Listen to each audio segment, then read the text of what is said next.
a high time that we must be able to adopt the highest level of hygiene practice so that we can be able to contribute at individual level the national state of preparedness.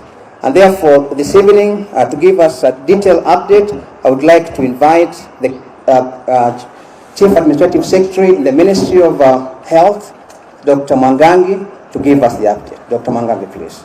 Once she's done, you'll get an opportunity to ask questions, but please stick to the scope of this briefing. Thank you. Dr. Mwangangi. Thank you.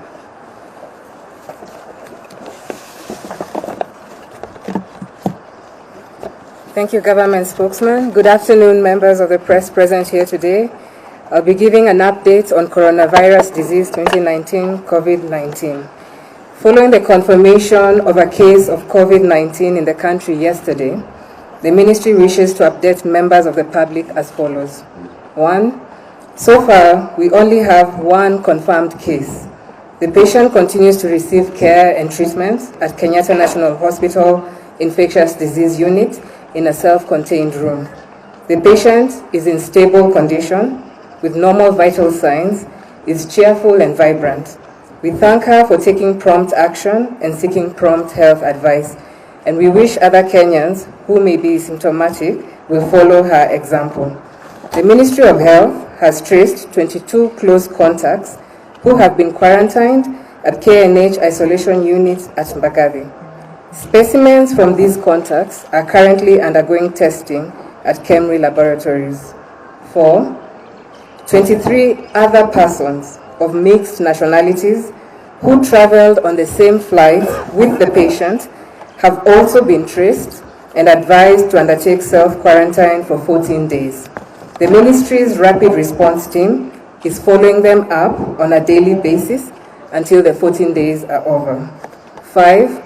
The county team, in conjunction with the Ministry of Health, has fumigated the apartment block where the patient was resident.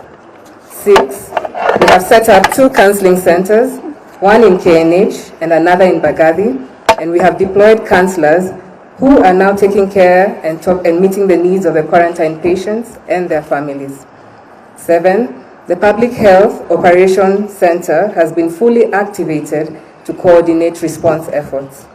A call center has been set up to enhance communication on COVID-19.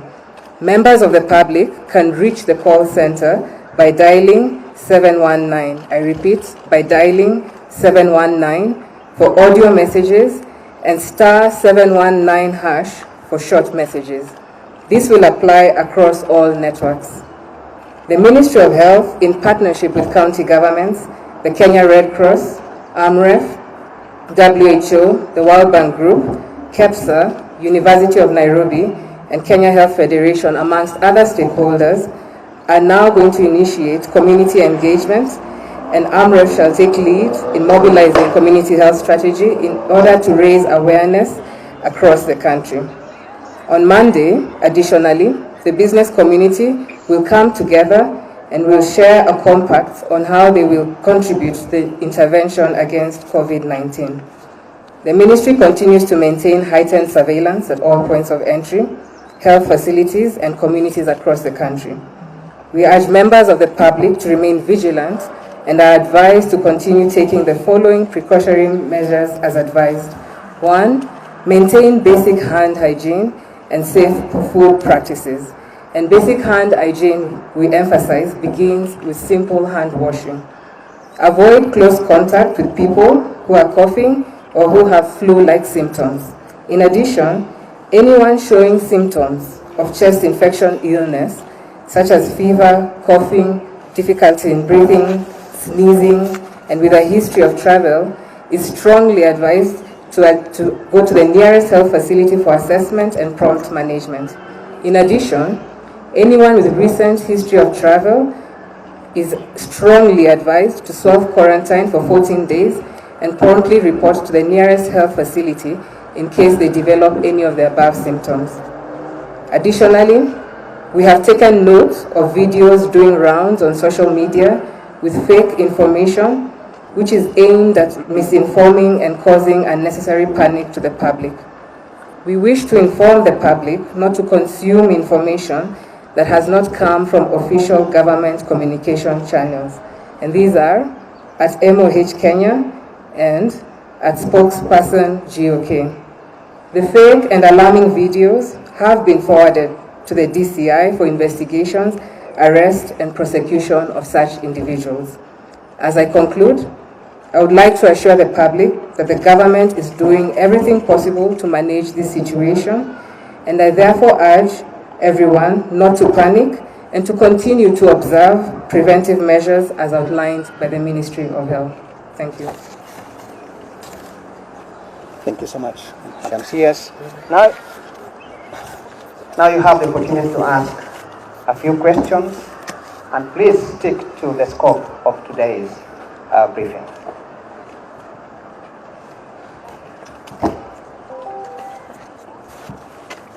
Gloria Medina from A24 TV. You say that you've traced 22 other people who traveled where are they?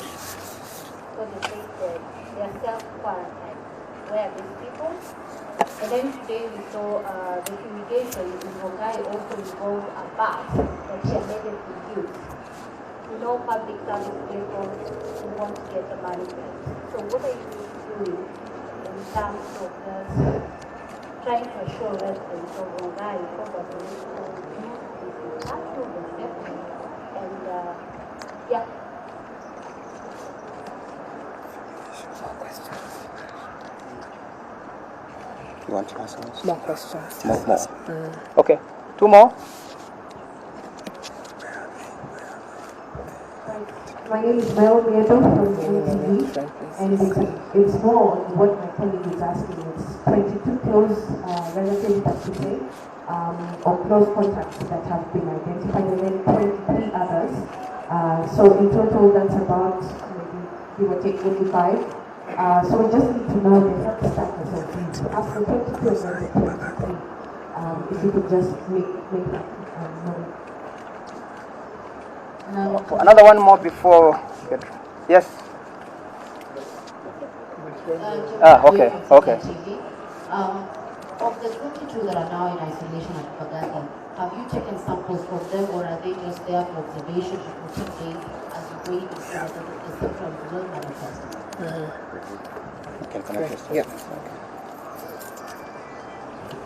Thank you for those questions. I'll begin with the last question.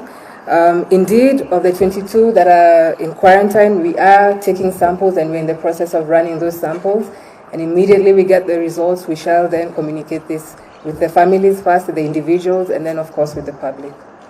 And the second question, you've mentioned that there are other 23 close contacts who are in the flight that were with this patient. We've notified the different persons. These persons consist of different nationalities who all had different destinations, but we've been able to get the manifests and have communicated with them and have given the proper protocols of how self-quarantine will be done. These people are not within the country. Concerning the fumigation that was taking place, indeed, we are advocating for interventions that deal with prevention and hand washing and hygiene. And the fumigation process that took place, we have confidence we'll be able to ensure safety. Regarding public transport, this will be escalated to the National Emergency Response Committee, and this committee, following the executive order, will be giving further instructions in the coming week on Monday on how we shall engage in that space. Is there any other question? Any other?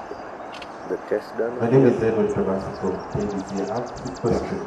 What is being done to ensure that the medical staff who are handling these patients are well taken care of? Because one of the issues that we did see in China, although a lot of infections which took place on the side of the medical staff. And question number two, we appreciate the fact that you are giving us updates on this matter, but as the media, we feel that we are not being given the opportunity to interrogate further in terms of the checks that are being that are taking place at the point of entry, like the JKIA, Namanga, and even Malaba. What is the ministry doing to ensure that we get better access to these places so that we can inform the country on this kind of steps that the government is taking to ensure that the virus is not spreading in the country?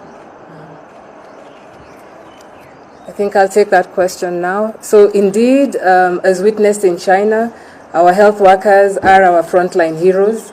And in this situation, the government has come in strongly and provided protective clothing. And this clothing will be utilized by these health workers.